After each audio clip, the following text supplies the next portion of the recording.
رب العالمین والعاقبۃ للمتقین والصلاة والسلام علی من لا نبی بعد اما بعد اعوذ باللہ من الشیطان الرجیم بسم اللہ الرحمن الرحیم قال اللہ تبارک و تعالی ولا تقولوا لمن يقتل في سبيل الله اموات بل احیاء ولكن لا يشعرون۔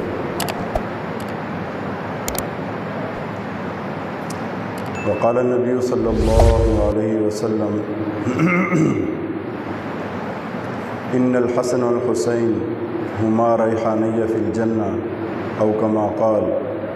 وقال النبی صلی اللہ علیہ وسلم الحسن والحسین سیدا شباب اہل الجنہ۔ وعن علی رضی اللہ قال الحسن اشبہ رسول اللہ صلی اللہ علیہ وسلم ما بین الصدر إلى الرأس والحسين أشبه النبي صلی اللہ علیہ وسلم ما كان أسفل من ذلك